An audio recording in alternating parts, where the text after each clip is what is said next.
शुरू करने से पहले हम आपको हेडफोन यूज करने का सुझाव देते हैं ताकि आप हर शब्द और डिटेल को बेहतर ऑडियो क्वालिटी के साथ एक्सपीरियंस कर सकें। तो चलिए शुरू करते हैं। क्या आप एक्टिंग में दिलचस्पी रखते हैं? क्या कभी आपने एक सफल अभिनेता या अभिनेत्री बनने का सपना देखा है? अगर हाँ, तो आज इस किताब switch on switch off acting method से आपको बहुत सारे जवाब मिलेंगे। इसमें बताई गई तकनीकों को जानकर कोई भी इंसान जो अभिनय में रुचि रखता है और इसको अपना करियर बनाना चाहता है, वह अपना रास्ता आसान कर सकता है। परिचय: यह किताब फिल्म इंडस्ट्री के जाने माने आवाज कलाकार, वॉइस आर्टिस्ट, लेखक, निर्देशक, गायक और फिल्म निर्माता वीरेंद्र राठौर की है, जो सिल्वर स्क्रीन और OTT प्लेटफॉर्म्स के साथ लगभग 20 साल से जुड़े हुए हैं। वह आज फिल्म मेकिंग की सभी कला और तकनीकों के मेंटर हैं और बेस्ट मेंटर के अवार्ड से भी सम्मानित हो चुके हैं। वह जॉइन फिल्म्स नाम से एक YouTube चैनल भी चलाते हैं, जिस पर 1.9 मिलियन से ज्यादा सब्सक्राइबर्स हैं। अभिनय का असली मंत्र है अपने आप को जानना, और इस मंत्र को जानने के लिए वीरेंद्र राठौर की किताब switch on switch off acting method एक बेहतरीन कोशिश है। उन्होंने इसे बहुत सरल और आसान तरीके से समझाया है। इतिहास में प्रसिद्ध अभिनेता चार्ली चैपलिन अभिनय के इस स्विच ऑन स्विच ऑफ की सबसे बड़ी मिसाल रहे हैं। एक बार उनकी मां बीमार पड़ी और उसने चार्ली को उनकी जगह एक कॉमेडी शो में भेज दिया। इस दौरान चार्ली को यह खबर मिली कि उनकी मां का निधन हो गया। अब सोचिए, इस दुख में भी चार्ली ने अपने दर्द को स्विच ऑफ कर शो में कॉमेडी का स्विच ऑन कैसे किया होगा। यही वह पल था जब वह चार्ली चैपलिन बने। Switch on switch off acting का मतलब है कि आप 1 सेकेंड में किसी भी इमोशन में जा सकते हैं और तुरंत उससे बाहर भी निकल सकते हैं। यह सुनने में मुश्किल लगता है, लेकिन अगर सही तरीके से अभ्यास किया जाए तो यह बहुत आसान है। एक्टिंग एक्सरसाइजेस की पूरी मेहनत और सही तरीके से की गई प्रैक्टिस ही आपको 100% परिणाम देती है। जैसे अगर किसी ने रेडियो की फ्रीक्वेंसी 99.1 सेट की तो उसे साफ आवाज़ नहीं मिलेगी, लेकिन अगर 99.5 सेट की तो भी नतीजा अच्छा नहीं आएगा। इस किताब को क्यों पढ़ें? मुझे भी एक अभिनेता बनने का सपना था और इसी कारण मैंने स्कूल में कई नाटकों में अभिनय किया। आज मैं अपने ऑडियो और वीडियो स्किल्स का श्रेय उन अभिनय सत्रों को देता हूँ। ये किताब मेरे दिल के करीब है क्योंकि ये अभिनय के बारे में सब कुछ बताती है। इस किताब को पढ़ने के बाद मैंने अपने YouTube channel readers books club में इसका इस्तेमाल भी किया है, जहां मैंने डायलॉग डिलीवरी के कुछ तरीके बताए हैं। हमने इस किताब को 8 हिस्सों में बांटा है और अंत में आपको कुछ ऐसी डिटेल्स मिलेंगी जिनसे आप अपना बॉलीवुड करियर फास्ट ट्रैक कर सकते हैं। तो चलिए अब हम हर हिस्से को विस्तार से समझते हैं। भाग 1, अंदर से बाहर की ओर। अभिनय में सबसे ज़रूरी बात है कि जो बाहर दिखाई दे रहा है, आपका एक्सप्रेशन, बॉडी लैंग्वेज और आपके कहने का तरीका, वह सब आपके अंदर से ही निकल कर आता है। इसीलिए एक्टिंग में सबसे पहले अपने अंदर की भावनाओं को समझना और जगाना ज़रूरी है। कई बार एक्टर्स डायलॉग्स याद कर लेते हैं, लेकिन सामने कैमरे के बिना इमोशन लाने में मुश्किल होती है। अगर इमोशन सही से महसूस नहीं किया जाएगा तो वह ना तो आंखों में दिखाई देगा, ना चेहरे पर, ना आवाज़ से और ना बॉडी लैंग्वेज से। अगर आपने इन तकनीकों को सही से अपनाया तो आप बिना किसी प्रयास के अपने इमोशंस को अपने चेहरे, आवाज़ और बॉडी में दिखा पाएंगे। भाग 2, हम सभी पैदाइशी एक्टर हैं। एक एक्टर को सबसे पहले यह विश्वास करना चाहिए कि वह एक पैदाइशी एक्टर है। बचपन में जब एक बच्चा पैदा होता है तो वह कोई भाषा नहीं जानता, लेकिन वह फिर भी अपनी भावनाओं को बहुत अच्छे से एक्सप्रेस करता है। जब बच्चा थोड़ा बड़ा होता है तो वह सबको ध्यान से देखता है और उनकी हरकतों को फॉलो करता है। यही होता है ऑब्जर्व, कॉपी, परफॉर्मेंस। यही वह मंत्र है जो लेखक अपनी एक्टिंग क्लास में सिखाते हैं। बचपन में हम बिना किसी झिझक के एक्टिंग कर सकते थे, लेकिन जैसे जैसे हम बड़े होते हैं, क्या लोग कहेंगे का डर हमें घेर लेता है। इससे बचना होगा क्योंकि वही डर हमें अच्छा अभिनेता बनने से रोकता है।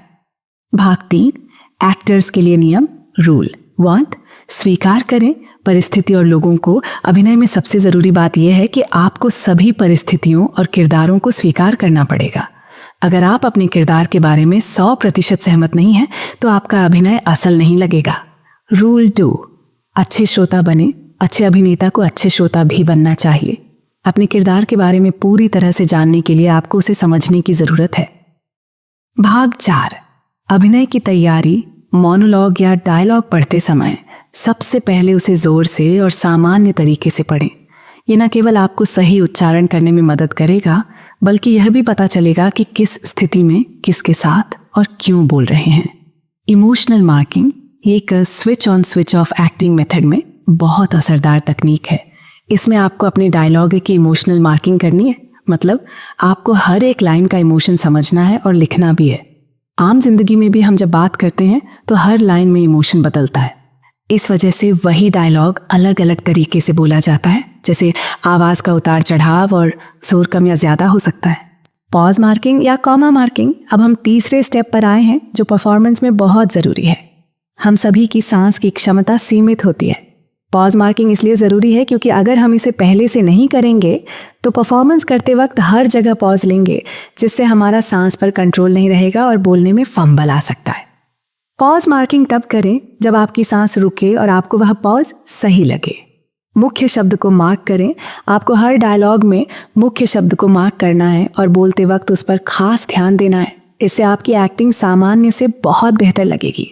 स्टार और सुपरस्टार इस तकनीक का इस्तेमाल करते हैं। जैसे शोले फिल्म, उसमें गब्बर का डायलॉग कितने आदमी थे आज भी लोगों के दिमाग में है। तुरंत डायलॉग कैसे याद करें? डायलॉग याद करने के लिए सबसे ज़रूरी बात यह है कि आपको इमोशंस को समझकर परफॉर्म करना है। याद करने के लिए जो मेथड है उसमें ज़बरदस्ती याद करने की बजाय अगर आप उससे जुड़ाव महसूस करेंगे तो वह आसानी से याद रहेगा। यही वजह है कि हमें गाने याद हो जाते हैं, क्योंकि उसमें इमोशंस होते हैं और हम उनसे जुड़ जाते हैं। किरदार में पूरी तरह से कैसे ढले, जब भी एक्टिंग की बात आती है सबसे ज़्यादा इस बात पर जोर दिया जाता है कि आप अपने किरदार में ढल जाएं। इसका आसान तरीका है कि जब आप डायलॉग बोलें तो उस घटना को अपने नज़रिए से महसूस करें। जब आप पूरी तरह से इस पर ध्यान देंगे तो वह इमोशन आप पर हावी हो जाएगा और आपकी परफॉर्मेंस में फ़र्क आएगा। भाग 5, दिमाग के याद करने के सिद्धांत। चीज़ों को याद रखने के लिए दिमाग में 3 मुख्य प्रिंसिपल्स होते हैं: रिलेशनशिप, जुड़ाव, इमेजिनेशन, कल्पना, और साइकिक फिलॉसफी, विजुअलाइजेशन। आपका किसी चीज़ से जुड़ाव होना चाहिए, तभी वह अच्छी तरह याद रहेगा। इसी तरह इमेजिनेशन में आपको यह सोचने की ज़रूरत होती है कि क्या हो सकता है, और विजुअलाइजेशन में आपको किरदार को देखना होता है जैसे दूसरे लोग देख रहे हों। भाग 6, ऑब्जर्व करने की तकनीक। अक्सर एक्टिंग में बॉडी लैंग्वेज और बोलने के तरीके पर ध्यान दिया जाता है, लेकिन एक और ज़रूरी चीज़ है चेहरे के हाव भाव। आपको किसी को ऑब्जर्व करते वक्त उनके चेहरे और बॉडी लैंग्वेज को पूरी तरह से समझकर अपने अंदर लाना है, ताकि आप उसी अंदाज में परफॉर्म कर सकें। भाग 7, एक्टिंग की रेगुलर एक्सरसाइज। एक्टर को पढ़ना ज़रूरी है। ज़्यादातर लोग 50 से 100 शब्दों में अपनी पूरी ज़िंदगी निकाल देते हैं, और जब कोई एक्टर बनने की सोचता है तो उसे नई वोकैबुलरी और शब्दों की समझ चाहिए। इसीलिए आपको अपनी वोकैबुलरी बढ़ाने के लिए पढ़ना चाहिए, चाहे वो शॉर्ट स्टोरीज हो या कोई और किताब। कहानी सुनाने की कला। आपको कहानियों को ऐसे पढ़ना है जैसे आप उन्हें सुना रहे हों।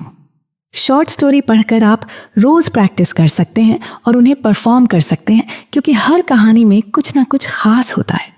एक्टर के महत्वपूर्ण टूल्स में से एक है उसकी आवाज़, और कैमरा एक्टिंग में ये सबसे ज़रूरी है। सही तरीके से आवाज़ का इस्तेमाल एक्टर को अलग और ख़ास बनाता है। भाग 8, कैमरा एक्टिंग में ध्यान रखने वाली बात। आपको कैमरा की पोजीशन का ज्ञान होना चाहिए। ये जानना ज़रूरी है कि कैमरा कहाँ है, वह क्या कैप्चर कर रहा है, और एक्टर्स और प्रॉप्स कहाँ हैं। आपको यह भी ध्यान रखना है कि अपनी आईज़ कहाँ रखें, ताकि आप कैमरे से अच्छी तरह कनेक्ट कर पाएँ। Switch on switch off acting method किताब की समीक्षा। यह किताब उन लोगों के लिए है जो एक्टिंग के क्षेत्र में अपनी शुरुआत करना चाहते हैं। इसमें बहुत ही सरल शब्दों में अभिनय की कुछ ज़रूरी तकनीकों का उल्लेख किया गया है, जो किसी भी अभिनय में प्रभावशाली बनाती हैं। अगर आप नए हैं तो यह किताब आपकी मदद कर सकती है। Our journey with this video ends here. If you want to purchase this book, the purchase link as is available in the description. Don't forget to like and subscribe to our YouTube channel, Minibook, and follow us on Facebook as well, because we will keep creating similar videos for you regularly. See you in the next video. Until then, stay happy and keep smiling.